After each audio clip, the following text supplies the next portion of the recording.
2006년 5월 14일 새벽, 경북 포항 북구의 한 주택가, 결혼 100일을 맞은 부부가 살던 그 집에서 한 명의 여자가 흔적도 없이 사라졌습니다. 한지연, 30살, 피아노 강사였던 그녀는 그날 밤 이후 단 한 번도 모습을 드러내지 않았습니다. 현관엔 신발이 그대로 있었고, 식탁 위엔 덜 마신 커피 한 잔, 피아노 위엔 펼쳐진 악보 한 장이 남아 있었습니다. 휴대폰, 지갑, 신분증, 모든 게 그대로였습니다. 남편 정도윤은 새벽 6시 경찰에 신고했습니다. 아내가 집을 나갔습니다. 다툰 적도 없는데 연락이 안 됩니다. 하지만 수사 결과 그의 차량은 새벽 2시 포항항 근처를 지나고 있었습니다. 조수석엔 하얀 천으로 덮인 무언가가 있었죠. 그리고 다음 날 영일대 해변에서 마지막 신호를 남긴 휴대폰. 그 안엔 파도 소리와 함께 녹음된 남편의 목소리. 지연아, 제발 좀 그만해.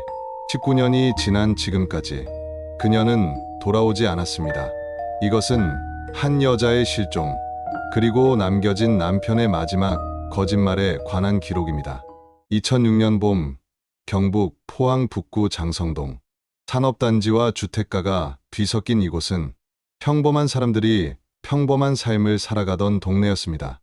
작은 빌라와 단독주택이 골목을 따라 줄지어 있었고, 저녁이면 밥 짓는 냄새와 아이들의 웃음소리가 섞여 흘러나왔죠. 출근하는 사람들, 장을 보는 주부들, 학원 가는 아이들. 그저 평범한 하루들이 이어지는 조용한 동네였습니다. 그런 장성동 외곽, 골목 끝자리에 낡은 단독주택 한 채가 있었습니다. 녹슨 대문, 작은 마당, 낮은 지붕의 단층집. 그곳에서 30살 한지연과 33 정도윤이 소박한 신혼을 시작했습니다. 결혼한 지 막 100일. 그들은 여전히 서로를 여보라고 부르는 게 어색해 서로를 바라보다 웃음을 터뜨리곤 했습니다. 한지연은 부산에서 태어났습니다. 중산층 가정의 외동딸로 어린 시절부터 피아노를 배웠죠. 재능은 확실했습니다. 초등학교 때부터 콩쿠르에서 상을 휩쓸었고, 중학교 땐 시립 오케스트라와 협연 무대에도 섰습니다. 부모는 그녀가 피아니스트가 되길 바랐고, 지연 역시 그 꿈을 믿었습니다. 부산예고를 거쳐 음대에 진학했고, 교수들 모두 그녀의 재능을 인정했습니다. 섬세한 터치, 풍부한 감성, 음악에 대한 깊은 이해, 모두가 그녀의 앞날을 기대했죠. 하지만 대학 3학년 때 모든 것이 무너졌습니다.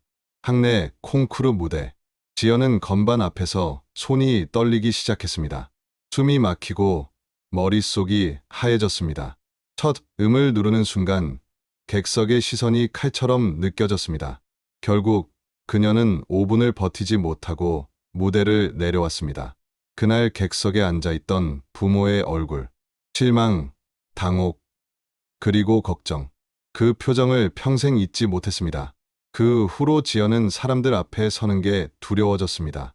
무대에 오를 때마다 같은 증상이 반복됐고, 심장은 쿵쾅거렸으며 손은 식은땀으로 젖었습니다. 병원을 찾았지만 뚜렷한 치료법은 없었습니다. 심리치료도 받았지만 효과는 미미했죠. 졸업 연주회 날 그녀는 또다시 무대를 포기했습니다. 그날 밤 지연은 결심했습니다. 피아니스트의 꿈을 내려놓기로. 졸업 후 부산의 작은 음악학원에 취직했습니다. 아이들에게 피아노를 가르치는 일. 화려하진 않았지만 조용하고 평온했습니다. 무대에 설 필요도, 사람들의 시선을 받을 필요도 없었죠. 연습실에서 아이들과 마주 앉아 건반을 두드리는 시간. 그녀는 그렇게 자신을 다독이며 살아갔습니다. 하지만 밤이면 여전히 같은 꿈을 꿨습니다. 텅 빈 무대 위 혼자 남겨진 자신. 아무 소리도 내지 못한 채, 그대로 얼어붙은 채. 28이 되자 주변이 술렁이기 시작했습니다. 친구들은 하나둘 결혼했고, 부모는 걱정을 감추지 못했습니다. 좋은 사람 있으면 만나봐라. 그 말에 지연은 몇 번 소개팅을 나갔지만 대부분 어색하게 끝났습니다. 음대 출신, 피아노 강사. 남자들은 그녀에게 기대를 가졌지만 그녀는 그 기대가 버거웠습니다. 2005년 겨울, 부모의 권유로 나간 맞선 자리. 부산의 한 조용한 카페에서 그녀는 정도윤을 처음 만났습니다. 그는 정장을 입고 있었지만 어딘가 어색해 보였습니다. 말수가 적었고 시선을 잘 마주치지 못했죠. 학력도 외모도 말솜씨도 평범했습니다. 하지만 그는 거짓말을 하지 않았습니다. 저는 건설 현장에서 일합니다. 돈은 많지 않아요. 하지만 성실하게 살고 있습니다. 솔직했습니다. 그리고 덧붙였습니다. 음대에 나오셨다니 대단하네요. 저는 음악은 잘 몰라요. 그냥 듣는 게 좋을 뿐이에요. 지연은 그런 그의 솔직함이 좋았습니다. 그는 그녀에게 피아니스트가 되라 강요하지 않았고 무대 위에 그녀를 상상하지도 않았습니다. 다만 조용히 이야기를 들어줬습니다. 힘들었겠어요. 그래도 지금도 멋진 일을 하고 있는 거잖아요. 두 번째 만남에서 도윤은 부탁했습니다. 피아노 한번 쳐주실 수 있을까요? 무대 말고 그냥 편하게. 그들은 작은 연습실을 빌렸습니다. 지연은 망설였지만 피아노 앞에 앉았습니다. 오랜만에 낯선 연주. 손끝이 떨렸지만 도윤은 묵묵히 들었습니다. 연주가 끝나자 그가 조용히 말했습니다. 좋네요. 마음이 편해져요. 당신 피아노 소리 들으면. 그 한마디에 지연은 마음이 기울었습니다. 도윤은 포항 토박이었습니다. 고등학교를 졸업하자마자 건설 현장에 뛰어들었습니다. 아버지는 교통사고로 일찍 세상을 떠났고 그는 어머니와 여동생을 책임져야 했습니다. 철근을 묶고 자재를 나르고 시멘트를 섞으며 20살을 보냈습니다. 여름엔 더위에 겨울엔 손이 터질 정도로 추위에 시달렸지만 그는 불평하지 않았습니다. 성실함이 인정받아 20대 중반엔 반장이 되었고 30이 되어 현장 소장이 되었습니다. 월급은 많지 않았지만 어머니와 여동생을 부양하기엔 충분했습니다. 그리고 30이 넘어서야 처음으로 자신을 위한 삶을 생각했습니다. 그때 만난 사람이 지연이었습니다. 연애는 3개월, 약혼은 2개월, 그리고 2006년 2월 그들은 포항의 작은 예식장에서 결혼식을 올렸습니다. 하객은 20명 남짓, 지연의 부모와 도윤의 가족, 그리고 회사 동료 몇 명뿐이었지만 행복했습니다.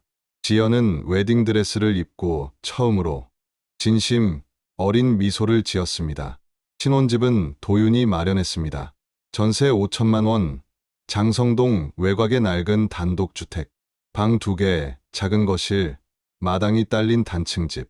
이웃과 담장으로 막혀 조용했고 밤이 되면 유난히 고요했습니다. 지연은 처음 그 집을 봤을 때 잠시 망설였습니다. 너무 외지고 너무 낡고 너무 조용했죠. 하지만 도윤이 말했습니다. 우리가 꾸미면 예뻐질 거야. 당신 피아노 소리가 이 집을 따뜻하게 만들 거야. 그 말에 지연은 고개를 끄덕였습니다. 그녀는 집을 꾸미기 시작했습니다. 중고 피아노를 들여놓고 거실 한쪽을 작은 연습 공간으로 만들었습니다. 마당엔 봄꽃을 심고 벽엔 그림을 걸었습니다.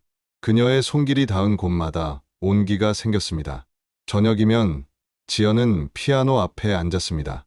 쇼팽의 녹턴, 드뷔시의 달빛, 그리고 리스트의 사랑의 꿈. 그녀의 손끝에서 흘러나오는 선율이 집안을 천천히 채웠습니다. 도윤은 소파에 기대어 눈을 감았습니다. 하루의 피로가 녹아내렸죠. 당신이 있어서 행복해요. 지연은 고개를 돌려 웃었습니다. 나도요. 하지만 완벽하지는 않았습니다. 지연은 여전히 밤마다 악몽을 꿨습니다. 무대 위에 혼자 서 있는 꿈, 아무 소리도 내지 못하는 꿈. 도윤은 몰랐습니다. 아니, 알아채지 못했습니다. 그는 늘 바빴고 지연은 늘 혼자였습니다. 외딴 집, 조용한 밤, 그리고 정적. 그녀는 피아노를 쳤습니다. 쉬지 않고 밤늦게까지. 이웃에서 항의가 들어왔지만 그녀는 멈추지 않았습니다. 소리가 없으면 더 무서웠기 때문입니다. 결혼 100일이 되던 5월 13일 토요일, 그들은 집에서 조용히 기념 저녁을 하기로 했습니다. 지연은 아침부터 장을 보고 미역국과 불고기, 나물과 잡채를 준비했습니다. 도윤은 케이크를 들고 집으로 돌아왔습니다. 100일 축하해. 그날 오후 마당에서 사진을 찍었습니다. 따뜻한 햇살, 부드러운 봄바람. 지연은 웃고 있었고 도윤은 어색하지만 행복한 표정이었습니다. 저녁을 먹고 설거지를 하고 거실에 앉아 TV를 봤습니다. 평범한 주말 밤이었습니다. 밤 9시 도윤이 자리에서 일어났습니다. 야근이 있어. 지연이 놀란 눈으로 그를 봤습니다. 오늘도요? 100일인데 미안해. 공사 마감이 내일이라 꼭 나가야 돼. 내일은 일찍 올게. 도윤은 현관에서 신을 신으며 말했습니다. 문 잘 잠그고 무서우면 불 다 켜놓고 자. 알았어요. 조심히 다녀와요. 지연은 대문까지 나가 그를 배웅했습니다. 차가 골목을 빠져나가자 그녀는 천천히 집 안으로 들어왔습니다. 대문을 잠그고 현관문을 닫았습니다. 거실에 앉았지만 TV 소리는 귀에 들어오지 않았습니다. 그녀는 피아노 앞으로 갔습니다. 리스트에 사랑의 꿈 3번 악보를 펼쳤습니다. 손가락이 건반 위에 올랐습니다. 그날 밤 그녀가 마지막으로 무엇을 했는지 아무도 모릅니다. 2006년 5월 14일 새벽 포항 북구 장성동의 작은 주택가엔 정적만 감돌았습니다. 골목엔 가로등 하나가 외롭게 빛을 내고 있었고 그 빛마저 바람에 흔들리며 희미하게 꺼질 듯 깜빡였죠. 바람 한 줄기가 커튼을 스쳤습니다. 그게 마지막으로 이 집의 커튼을 흔든 바람이었습니다. 새벽 6시 17분 남편 정도윤이 112에 전화를 걸었습니다. 목소리는 떨렸습니다. 아내가 없어졌습니다. 밤새 집을 나간 것 같은데 연락이 안 됩니다. 제발 좀 도와주세요. 10분 뒤 순찰차 한 대가 도착했습니다. 2명의 경찰관이 내렸고 도윤은 대문 앞에서 기다리고 있었습니다. 얼굴은 창백했고 눈은 붉게 충혈돼 있었습니다. 언제부터 없어졌습니까? 모르겠습니다. 어젯밤 9시에 야근을 나갔는데 새벽 4시에 돌아와 보니 아내가 없었어요. 바로 신고하지 않으신 이유는요? 처음엔 화장실에 간 줄 알았어요. 근데 30분이 지나도 안 나오길래 집안을 찾아봤는데 없었습니다. 혹시 산책 나간 건가 싶어서 기다렸는데 너무 오래돼서. 경찰은 집 안으로 들어갔습니다. 현관문은 잠겨 있었습니다. 도윤이 열쇠로 직접 열었습니다. 신발장이 눈에 들어왔습니다. 여자 운동화 한 켤레, 구두 2켤레, 슬리퍼 한 켤레. 모두 가지런히 놓여 있었습니다. 정적 속에서 신발들은 마치 주인을 기다리는 듯 보였습니다. 부인 신발은 다 있네요. 그래서 이상한 거예요. 신발을 안 신고 나갈 리가 없잖아요. 거실은 정돈돼 있었습니다. 소파엔 개켜진 담요 한 장, 리모컨, 빈 물컵 하나. 바닥엔 먼지 하나 없었습니다. TV는 꺼져 있었고 시계 초침 소리만 들렸습니다. 어제 저녁에 다툰 일은 없었습니까? 없었어요. 오히려 좋았어요. 결혼 100일이었거든요. 집에서 조촐하게 식사하고 사진도 찍었어요. 부엌으로 향했습니다. 식탁은 깨끗이 닦여 있었고 싱크대엔 컵 하나, 안엔 식은 커피가 절반가량 남아 있었습니다. 그 옆엔 메모지 한 장, 우유 사야 함. 평범한 일상의 흔적이었습니다. 침실, 침대는 반듯하게 정리돼 있었고 베개 2개가 나란히 놓여 있었습니다. 옷장은 가지런했고 옷가지 하나 빠진 게 없었습니다. 화장대엔 화장품, 그리고 핸드폰. 전원은 꺼져 있었고 옆엔 지갑이 있었습니다. 신분증, 카드, 현금 그대로 있었습니다.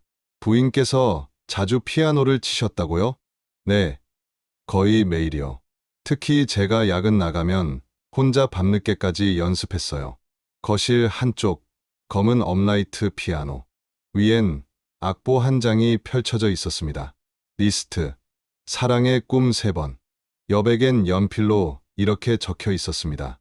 2마디, 3박자 놓치지 말 것. 왼손 더 부드럽게. 건반 위엔 먼지 한 톨 없었습니다. 경찰은 마당으로 나갔습니다. 화분 몇 개가 놓여 있고 봄꽃이 피어 있었습니다. 대문은 안쪽에서 잠겨 있었습니다. 대문이 잠겨 있네요. 네, 제가 왔을 때도 그랬어요. 담장은 1.5m 남짓. 넘은 흔적도 발자국도 없었습니다. 경찰은 다시 남편을 바라봤습니다. 어젯밤 일정 다시 한번 말씀해 주시겠어요? 저녁 7시쯤 식사하고 9시에 야근 나갔어요. 야근 장소는요? 흥해읍 현장이요. 차로 30분 거리입니다. 혼자였습니까? 네. 야간 관리는 제가 맡고 있어서요. 새벽 4시에 귀가하셨다고요? 네. 바로 집으로 왔습니다. 하지만 경찰의 직감은 달랐습니다. 무언가 맞지 않았습니다. 오전 9시 경찰은 지연의 지인들에게 연락했습니다. 모두 같은 말을 했습니다. 그 애는 그런 아이 아니에요. 겁이 많아서 밤에 혼자 있는 것도 무서워했어요. 부산에서 올라온 어머니는 울었습니다. 우리 지연이는 절대 혼자 못 나가요. 제발 찾아주세요. 수사는 남편에게 집중됐습니다. 경찰이 회사에 확인하자 야근 기록이 없는데요? 현장 소장의 한마디가 수사의 방향을 바꿨습니다. CCTV 분석이 시작됐습니다. 5월 14일 새벽 2시 10분. 포항항 인근에서 은색 아반떼 한 대가 포착됐습니다. 번호판은 정도윤의 차량과 일치했습니다. 차는 해안도로를 따라 천천히 움직였습니다. 조수석 위엔 하얀 천이 덮여 있었습니다. 가로등 불빛이 스치며 그 천 아래에서 무언가의 윤곽이 잠시 드러났습니다. 2시 38분. 같은 차량이 다시 시내 방향으로 되돌아왔습니다. 이번엔 조수석이 비어 있었습니다. 흥해 쪽으로 갔다고 하셨죠? 네. 그런데 포항항으로 가신 게 찍혔습니다. 거짓말했습니다. 왜 거짓말하셨습니까? 회사 폐기물을 버리러 갔어요. 조수석의 천은 뭐였습니까? 자재요. 더러워서 덮어둔 겁니다. 경찰은 차량을 압수했습니다. 트렁크는 깨끗했습니다. 너무 깨끗했습니다. 국과수 감식반이 루미놀 검사를 했지만 혈흔은 검출되지 않았습니다. 블랙박스를 확인했습니다. 새벽 2시 23분. 엔진음 위로 남자의 목소리가 들렸습니다. 지연아, 제발 좀 그만해. 잠시의 침묵. 그 뒤엔 파도 소리, 문이 열리고 닫히는 소리, 멀어지는 발자국, 그리고 다시 시동이 걸리는 소리. 녹음은 그렇게 끝났습니다. 그날 새벽 포항의 바다는 아무 대답도 하지 않았습니다.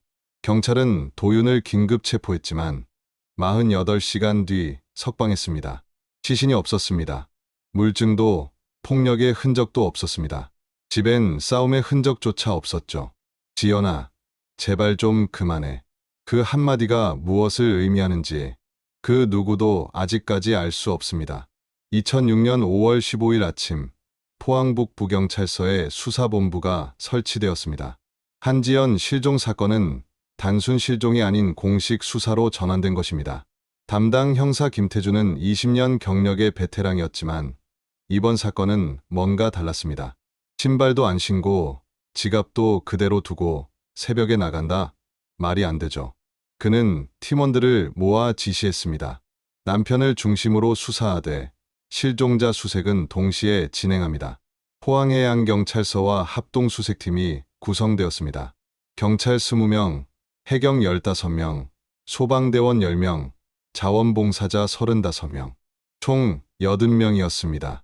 수색구역은 영일대 해수욕장을 중심으로 반경 5km, 형산강 하구에서 포항 내항, 호미곶까지 이어졌습니다. 첫날 수색은 오전 6시에 시작되었습니다. 해경 잠수부 5명이 바다로 들어갔습니다. 수심은 얕았지만 바다는 탁했습니다. 시야는 겨우 1m 남짓이었지요.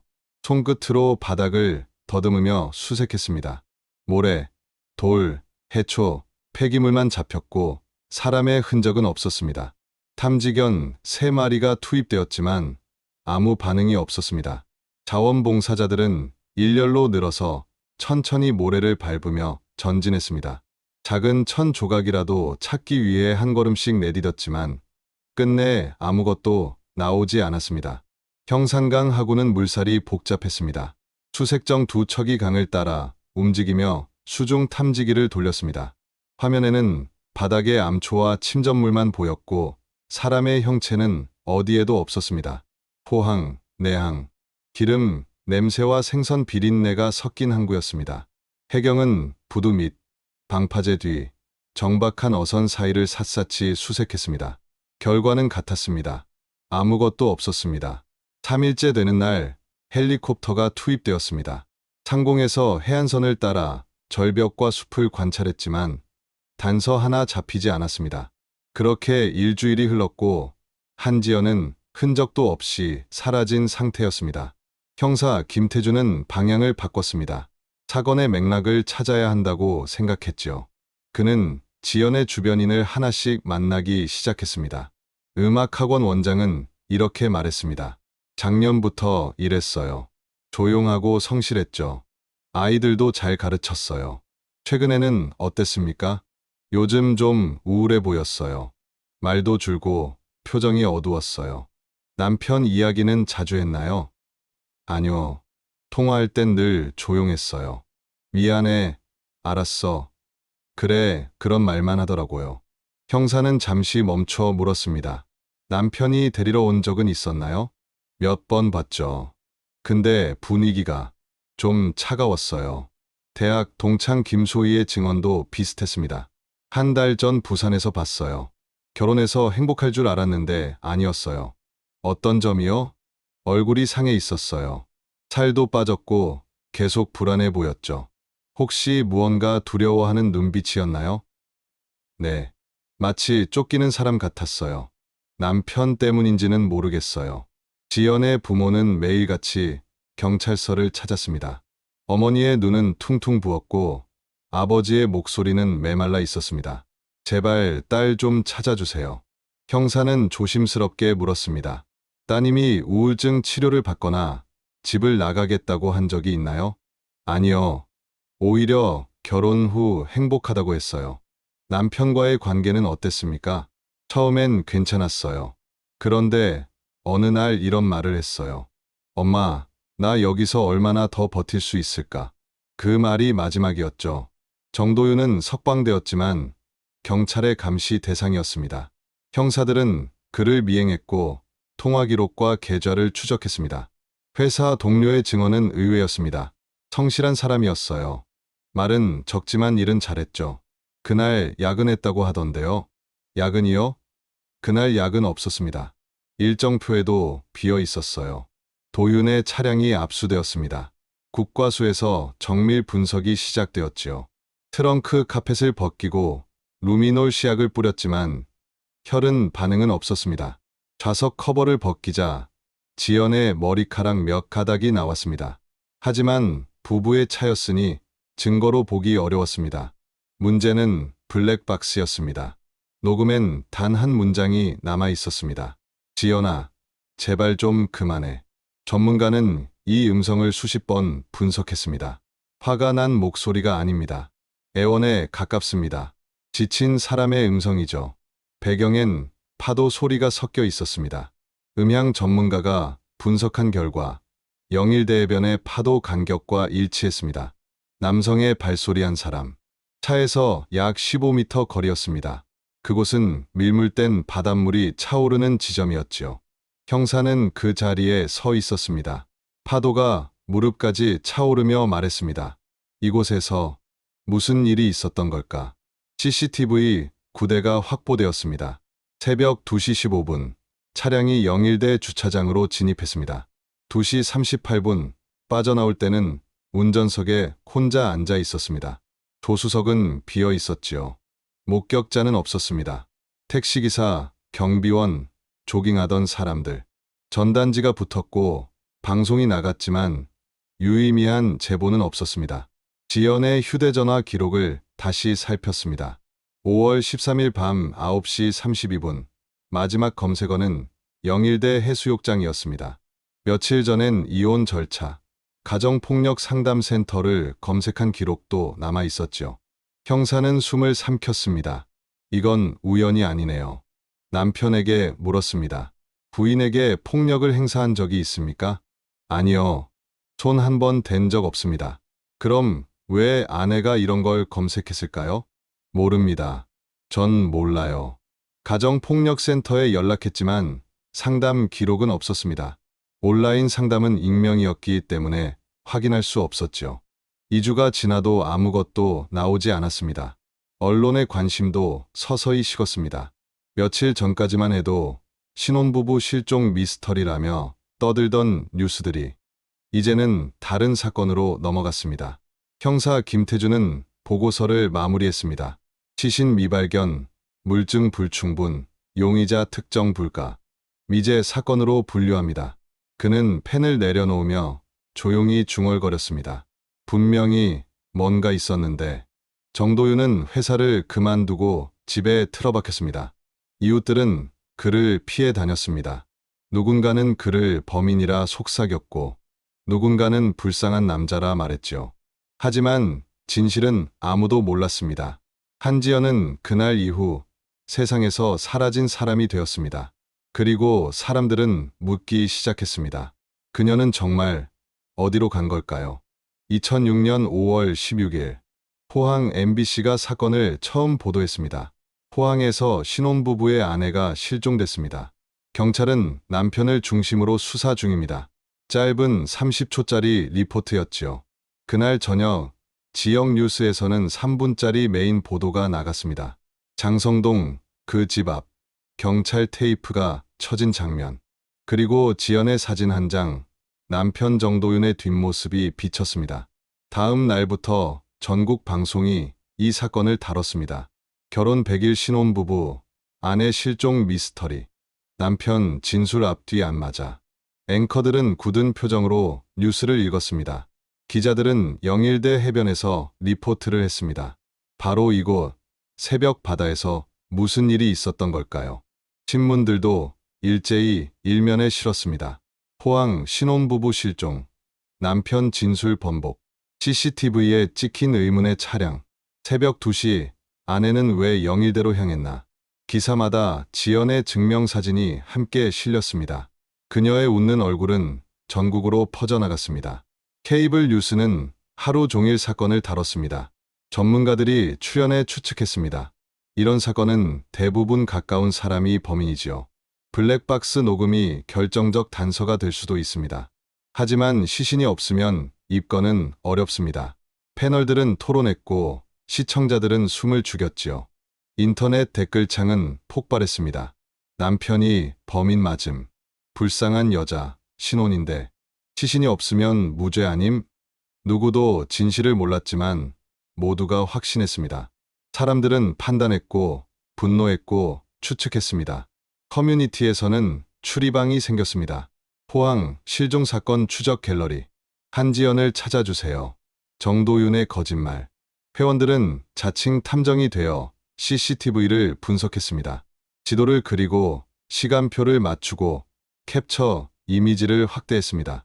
2시 10분 포항항, 2시 38분 복귀, 28분 동안 무슨 일이?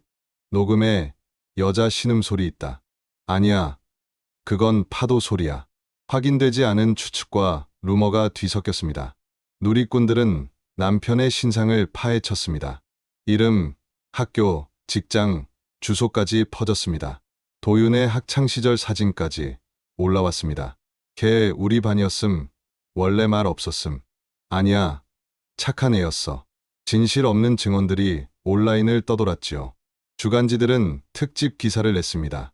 남편의 이중생활, 제3의 여자 존재하나, 아내는 왜 영일대를 검색했나. 자극적인 제목들이었지요. 편의점과 지하철역에서 잡지가 팔려나갔습니다. 사람들은 그 기사들을 보며 속삭였습니다. 남편이 다른 여자 있었대. 그건 루머래.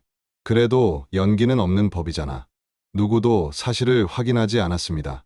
TV 시사 프로그램들도 움직였습니다. 그것이 알고 싶다. 추적 60분 제작진이 현장을 찾았습니다. 하지만 수사가 진행 중이었고 방송은 보류되었습니다. 시신이 나오거나 단서가 생기면 다시 취재하겠습니다. PD의 말은 냉정했습니다. 결국 방송은 무산되었지요. 포항 시민들은 불안에 떨었습니다. 밤에 혼자 다니기 무섭다. 우리 동네에서 이런 일이. 여자들은 더 조심했습니다. 지연이 다니던 음악학원 앞에는 꽃다발이 놓였고 아이들의 편지가 바람에 흩날렸습니다. 선생님, 꼭 돌아오세요. 그 짧은 문장들이 사람들의 마음을 울렸습니다. 하지만 일주일이 지나자 세상은 달라졌습니다. 5월 23일 대구에서 연쇄살인 사건이 터졌습니다. 언론은 순식간에 관심을 옮겼습니다. 톱뉴스는 바뀌었고 지연의 이름은 점점 사라졌습니다.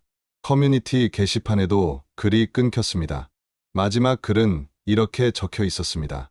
그래서 한지연은 찾았음, 댓글 하나, 못 찾았음, 미제임. 그리고 침묵이 이어졌습니다. 지연의 부모는 방송국을 찾아가 호소했습니다. 제발 딸을 잊지 말아주세요. 하지만 PD는 고개를 숙였습니다. 새로운 단서가 나와야 방송이 가능합니다. 그럼 우리 딸은요? 죄송합니다. 시청자들이 관심을 잃었어요. 그 한마디가 부모의 가슴을 무너뜨렸습니다. 6월이 되자 사건은 완전히 잊혔습니다. 뉴스에서도, 인터넷에서도, 사람들의 대화에서도, 포털 사이트에 한지연을 검색하면 낡은 기사 몇 개만 남아 있었습니다. 조회수는 2자릿수, 댓글은 없었습니다. 장성동의 그 집은 점점 낡아갔습니다. 대문엔 녹이 슬고 마당에 꽃은 시들었습니다. 한때 세상을 흔들었던 이름, 한지연. 이제는 단지 숫자로 남았습니다. 2006년 실종자 통계 속 1명이라는 숫자일 뿐이죠. 사람들은 잊었습니다. 하지만 부모는 여전히 경찰서를 찾고 있습니다. 세상은 이미 다음 뉴스로 넘어갔지만 그들의 시간은 아직도 그날 새벽에 멈춰 있습니다. 2006년 6월 수색은 공식적으로 종료되었습니다. 경찰은 더 이상 인력을 투입하지 않았고 해경도 철수했습니다. 사건은 미제로 분류되었지요. 형사 김태준은 마지막 보고서를 덮으며 말했습니다. 죄송합니다. 최선을 다했지만 그 말에 지연의 어머니는 고개를 떨궜습니다. 눈물이 조용히 흘러내렸습니다. 정도윤은 여전히 장성동의 그 집에 머물렀습니다. 회사는 그만두었고 이웃들은 그를 피했습니다. 그는 커튼을 닫고 대문을 잠그고 하루 종일 불 꺼진 방 안에서 지냈습니다.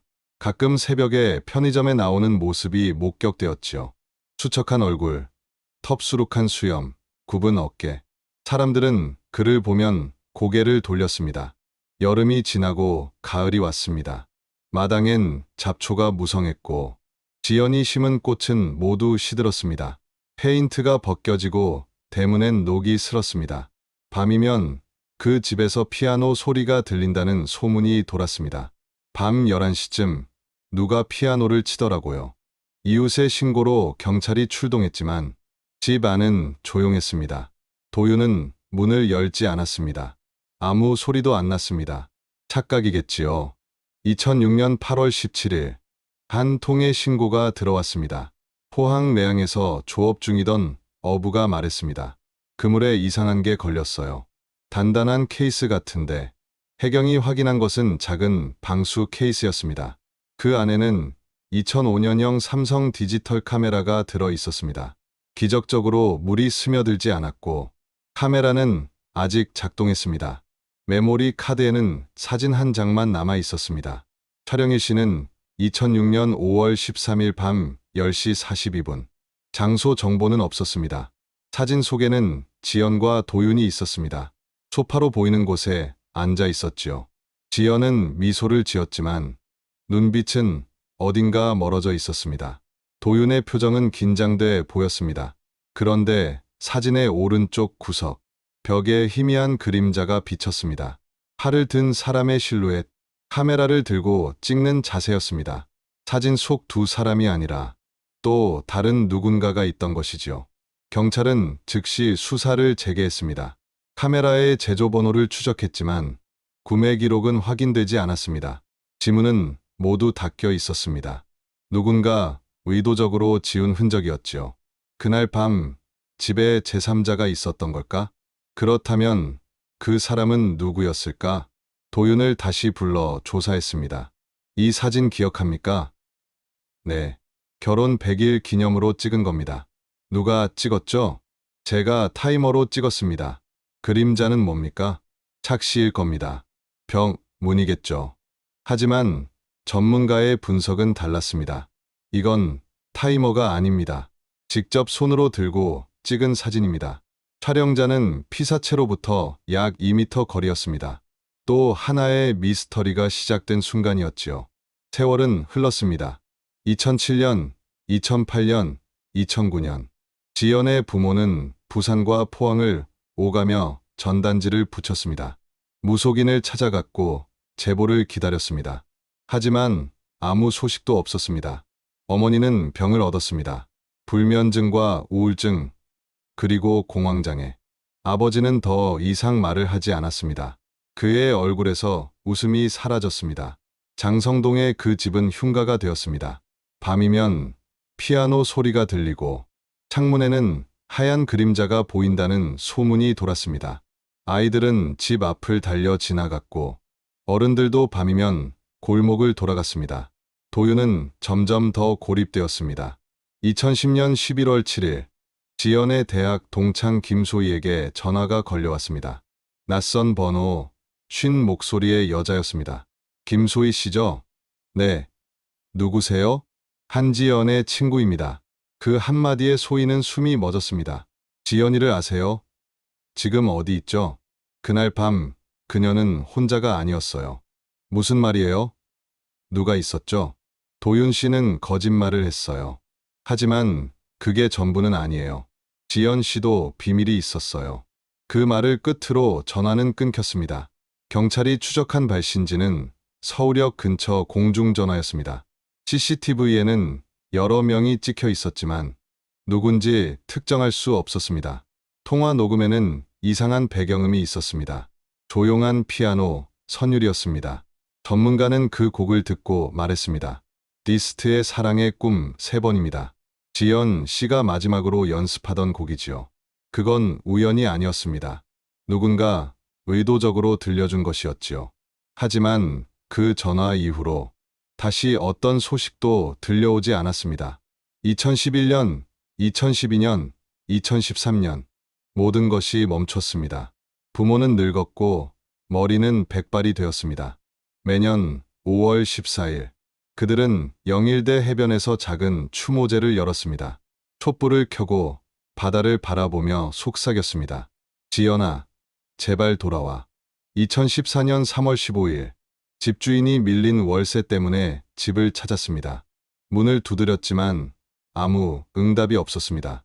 경찰이 강제로 문을 열었을 때 집 안은 비어 있었습니다. 가구는 그대로 있었지만 옷과 사진, 신발, 책 모든 것이 사라졌습니다. 식탁 위엔 종이 한 장이 놓여 있었습니다. 볼펜으로 적힌 짧은 글. 그날 밤 그녀는 나보다 먼저 바다를 선택했습니다. 나는 다만 그 뒤를 따랐을 뿐입니다. 용서를 구하지 않습니다. 다만 그녀가 평안하길 바랍니다.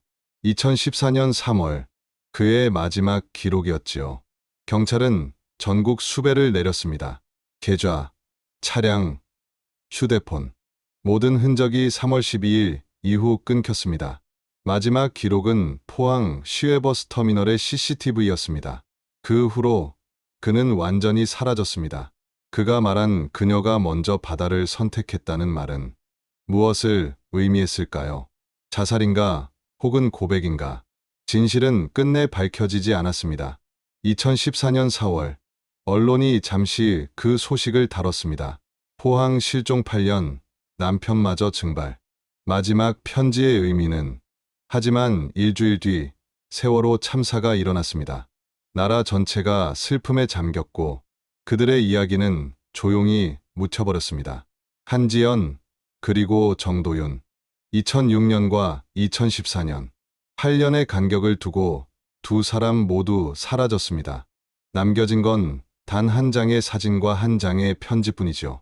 그날 밤 그 바다에서 무슨 일이 있었던 걸까요? 그건 이제 바다만이 알고 있을지도 모릅니다. 2010년 11월 김소희에게 걸려온 전화 한 통이 사건에 다시 불을 붙였습니다. 형사 김태준은 4년 만에 먼지가 수북이 쌓인 노란 파일을 꺼냈습니다. 한지연 실종 사건 2006 PH-514점. 그는 통화 녹음을 반복해서 들었습니다. 그날 밤 그녀는 혼자가 아니었어요. 도윤 씨는 거짓말을 했어요. 지연 씨도 비밀이 있었어요. 수사팀이 재구성되었습니다. 형사 3명, 사이버 수사대, 요원 1명. 그들은 처음부터 다시 사건을 재조립하기 시작했지요. 제3자가 있었다면 그 사람은 누구였을까? 2006년 8월 바다에서 건져 올린 디지털 카메라. 그 안에 사진 한 장. 그림자처럼 희미하게 벽에 비친 제3의 인물. 그 세 번째 사람의 정체를 다시 분석하기 위해 국과수에 의뢰했습니다. 일주일 후 결과가 나왔습니다. 그림자의 주인은 키 165에서 170cm 사이. 체형상 여성일 가능성이 높습니다. 카메라를 들고 있는 자세입니다. 타이머, 촬영은 아닙니다. 즉, 그날 밤 그 집 안엔 또 다른 여자가 있었다는 뜻이었죠. 그녀는 누구였을까요? 지연의 친구였을까요? 아니면 도윤의 지인이었을까요? 경찰은 지연의 인간관계를 처음부터 다시 추적했습니다. 음악학원 동료 교사들은 말했습니다. 지연 씨는 혼자 조용히 다녔어요. 점심도 퇴근도 늘 혼자였죠. 친구가 집에 놀러 온 적도 없어요. 신혼이라 그랬겠죠. 대학 동창들은 기억을 더듬었습니다. 결혼 후엔 거의 못 봤어요. 포항까지는 너무 멀었으니까요. 친척들도 마찬가지였습니다. 아무도 그날 밤 그 집을 찾은 사람을 알지 못했지요. 그렇다면 도윤 쪽 인물일까? 회사 동료들은 고개를 저었습니다. 현장은 남자들뿐이었어요. 여직원 자체가 없었습니다. 사생활 이야긴 절대 안 했어요. 경찰은 전 여자친구, 동창, 옛 지인까지 뒤졌지만 뚜렷한 단서는 나오지 않았습니다. 전화의 여자는 누구였을까요? 김소희는 말했습니다. 처음 듣는 목소리였어요. 쉬어 있어서 나이도 가늠이 안 됐어요. 지연이의 지인일 수도 있고 아닐 수도 있죠. 전혀 감이 안 와요. 지연 씨도 비밀이 있었다. 그 말의 의미가 무엇이었을까요? 가정불화, 상담센터 기록, 인터넷 검색 기록, 이미 다 조사됐던 내용이었습니다. 그게 그녀가 말한 비밀의 전부였을까요? 경찰은 지연의 과거로 더 깊이 내려갔습니다. 대학 시절 그녀는 한때 정신과 상담을 받은 기록이 있었습니다. 진단명은 무대공포증. 의사는 말했습니다. 심했어요. 공황 발작이 잦았습니다. 약물 치료도 했지만 중단했어요. 왜 그만뒀죠? 본인이 그만두겠다고 했어요. 나아지지 않는다면서요. 의사는 잠시 멈추더니 차트 한 구석을 가리켰습니다. 여기 메모가 있네요. 환자, 집에 대한 불안 호소, 혼자 있는 것에 대한 공포, 집에 대한 불안, 혼자 있는 것에 대한 공포. 그녀는 결혼 후 외딴 집에서 대부분의 시간을 혼자 보냈습니다. 그 두려움은 혹시 그날 밤 무언가로 이어졌던 걸까요? 하지만 수사는 또 막혔습니다. 새로운 증거는 없었고 그해 12월 재조사는 다시 중단됐습니다. 김태준 형사는 마지막으로 파일을 덮으며 중얼거렸습니다. 도대체 뭘 놓친 걸까? 그로부터 4년 뒤 2014년 3월 정도윤이 사라졌습니다. 사건은 다시 불타오르기 시작했지요. 이번엔 광역수사대가 투입됐습니다. 그가 남긴 편지 한 장이 모든 것을 흔들었습니다. 그날 밤 그녀는 나보다 먼저 바다를 선택했습니다. 나는 다만 그 뒤를 따랐을 뿐입니다. 프로파일러가 말했습니다. 바다를 선택했다는 건 자살을 뜻합니다. 그 뒤를 따랐다는 말엔 두 가지 가능성이 있죠. 동반 자살 혹은 살해 후 자신도 죽으려 했다는 뜻. 하지만 필적 감정 결과 편지는 확실히 도윤의 손에서 나온 것이었습니다. 강한 피랍, 떨리는 글씨, 정신적 압박의 흔적이었지요. 작성 시기는 2014년 3월 10일에서 12일 사이로 추정됐습니다. 그의 행적은 서울로 이어졌습니다. 3월 10일 포항 농협에서 현금 200만 원 인출. 3월 11일 오후 2시 40분 서울행 버스 탑승. 남부터미널 도착 후 흔적은 완전히 끊겼습니다. 휴대폰, 숙박, 교통기록 모두 사라졌습니다. 그는 증발한 듯 사라졌습니다. 집은 텅 비어 있었습니다. 가구만 남고 옷과 사진, 모든 흔적이 사라졌습니다. 마지막으로 남은 것은 식탁 위의 편지 한 장뿐이었지요. 경찰은 다시 집을 정밀 수색했습니다. 바닥을 뜯고 벽을 두드리고 마당을 팠습니다. 그러나 어떤 흔적도 발견되지 않았습니다. 피 한 방울조차 남지 않았습니다. 차량 증거를 재분석했지만 새로운 것은 없었습니다. 이웃들도 기억하지 못했습니다. 아니, 어쩌면 기억하고 싶지 않았겠지요. 결혼 100일 사진, 블랙박스 녹음, 통화 기록까지 모든 것을 다시 분석했지만 남은 건 오직 의문뿐이었습니다. 그날 밤 그 집엔 과연 몇 명이 있었던 걸까? 서울역 공중전화의 CCTV에서도 한 명의 여자가 포착되었습니다. 모자를 눌러쓴 채 얼굴을 가린 30대 후반의 여성. 그녀는 통화 직후 1호선 지하철로 내려가 사라졌습니다. 그 여자가 바로 그 전화의 주인이었을까요? 아무도 확신하지 못했습니다. 그녀는 누구였을까요? 왜? 그리고 무엇을 숨기려 했을까요? 2014년 12월 재수사는 공식 종료되었습니다. 정도윤, 전국 수배 중. 한지연 실종, 미제 유지. 언론은 며칠 떠들다 사라졌고 세상은 다시 조용해졌습니다. 아내를 8년간 기다린 남편. 그리고 8년 뒤 그마저도 사라졌습니다. 진실은 여전히 어딘가에서 바람처럼 흔들리고 있습니다. 그리고 누군가는 오늘도 말합니다. 그날 밤 그 집엔 세 사람이 있었어요. 2025년 10월 한지연이 사라진 지 어느덧 19년, 남편 정도윤이 사라진 지도 11년이 흘렀습니다. 포항 북부경찰서 3층 미제 사건 보관실 한 구석에는 낡은 철제 캐비닛이 놓여 있습니다. 먼지가 수북이 쌓인 서랍을 열면 노란 파일 하나가 꽂혀 있지요. 2006PH-514 한지연 실종 사건. 파일을 펼치면 바랜 서류들이 나옵니다. 실종신고서, 진술조서, 수색보고서, 감정서, 사진들. 지연의 증명사진은 색이 바래 노랗게 변했고 CCTV 캡처 이미지는 흐릿합니다. 블랙박스 녹음 CD는 금이 간 채 케이스 안에 멈춰 있습니다. 모두 19년 전 그날의 기록이지요. 마지막 페이지에는 담당 형사 김태준의 손글씨가 남아 있습니다. 2014년 7월 15일 재수사 종료. 단서 없음. 시신 미발견. 용의자 행방불명. 미제 사건 유지. 그 아래 연필로 희미하게 적힌 문장 한 줄. 그녀는 사라진 게 아니라 멈춘 것이다. 사랑과 두려움 사이 어딘가에서. 김태준 형사는 2018년에 정년퇴직했습니다. 지금은 부산에서 조용히 살고 있죠. 가끔 술 한 잔을 들이킬 때면 이 사건을 떠올립니다. 평생 잊을 수 없는 사건이에요. 분명 뭔가 있었는데 끝내 찾지 못했죠. 그는 한참을 침묵하다가 한숨을 쉽니다. 지금도 궁금합니다. 그날 밤 무슨 일이 있었는지, 제3자가 정말 있었는지, 그리고 도윤이는 어디로 간 건지. 장성동의 그 집은 아직 남아 있습니다. 주인은 여러 번 바뀌었지만 오래 살지 못했습니다. 흉가 소문 때문이었죠. 2015년 한 부부가 저렴한 가격에 집을 샀지만 6개월 만에 이사를 나갔습니다. 밤마다 이상한 소리가 들려요. 피아노 소리 같기도 하고 여자의 울음소리 같기도 하고. 2017년에도 세입자가 들어왔다가 몇 달 만에 떠났습니다. 2020년 이후로는 완전히 빈집이 되었습니다. 대문은 잠겨 있고 창문은 판자로 막혀 있습니다. 마당은 잡초로 뒤덮였고 벽에는 금이 갔습니다. 페인트는 벗겨졌고 지붕 기와는 깨졌습니다. 집은 천천히 무너지고 있습니다.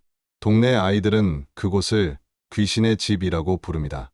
밤에는 아무도 그 길을 지나가지 않습니다. 어른들도 가능한 한 피해 다니죠. 하지만 가끔, 아주 가끔 이상한 제보가 들어옵니다. 2022년 5월 새벽 조깅을 하던 남자가 말했습니다. 저 집에서 불빛이 깜빡였어요. 경찰이 출동했지만 아무도 없었습니다. 그 이듬해 2023년 10월 근처 편의점 아르바이트생이 말했습니다. 새벽 3시쯤 그 집 앞을 지나가는데 피아노 소리가 들렸어요. 분명히 그랬어요. 확인 결과 바람 소리였습니다. 영일대 해변은 많이 변했습니다. 2006년보다 훨씬 밝고 깨끗해졌습니다. 카페가 들어서고 산책로가 정비되고 관광객도 늘었지요. 하지만 오래된 주민들은 여전히 말합니다. 여기서 그 사건 있었잖아. 신혼부부 실종 말이야. 그래, 결국 못 찾았지. 매년 5월 14일 누군가는 여전히 영일대를 찾습니다. 지연의 부모님입니다. 아버지 한병수 79, 어머니 박순자 76, 19년째 같은 날 같은 자리에서 조용히 절을 올립니다. 꽃 한 다발, 초 하나, 그리고 짧은 기도. 지연아, 엄마다. 잘 있니? 보고 싶다. 어머니는 많이 늙었습니다. 머리는 새하얗고 허리는 굽었습니다. 걷기조차 힘들어 아버지가 부축합니다. 2019년엔 암 수술을 받았고 2021년엔 심장 문제로 입원했습니다. 의사는 말했지요. 스트레스를 줄이셔야 합니다. 하지만 딸이 돌아오지 않았는데 어떻게 줄일 수 있었을까요? 아버지는 거의 말을 하지 않습니다. 표정도 굳었습니다. 웃는 모습을 본 사람이 없습니다. 매일 저녁 그는 딸의 사진을 바라봅니다. 액자 속에서 웃고 있는 29살 지연. 영원히 늙지 않는 딸이지요. 지연아, 아빠야. 오늘도 너를 기다렸어. 2023년 부모는 포항 지역신문에 광고를 냈습니다. 2006년 5월 14일 실종, 한지연을 찾습니다. 제보 시 사례. 하지만 반응은 없었습니다. 인터넷 커뮤니티에도 글을 올렸지만 조회수는 몇십 건. 댓글 하나만 남았습니다. 19년 전 사건을 누가 기억하나요? 포항 경찰서에는 새로운 형사들이 일하고 있습니다. 그때의 형사들은 대부분 퇴직했지요. 젊은 형사들은 가끔 그 파일을 꺼내 봅니다. 이 사건 알아요? 2006년 신혼부부 실종. 아, 그거 들어봤어요. 위제라면서요. 그들은 잠시 묵묵히 바라보다가 파일을 덮습니다. 손댈 수 없는 사건이지요.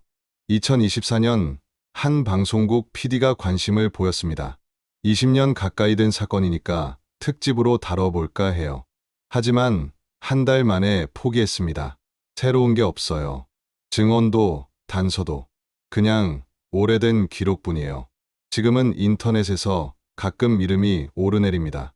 나무위키, DC, 미제 사건 커뮤니티에 포항 신혼부부 실종이라는 제목이 뜨기도 하죠. 댓글은 늘 비슷합니다. 남편이 범인 아님? 시신이 없잖아. 자살일 수도 있지. 추측만 남은 채 아무도 진실을 알지 못합니다. 정도윤은 여전히 행방불명입니다. 2014년 3월 이후 그의 흔적은 완전히 사라졌습니다. 주민등록은 말소됐고 금융 거래도 없습니다.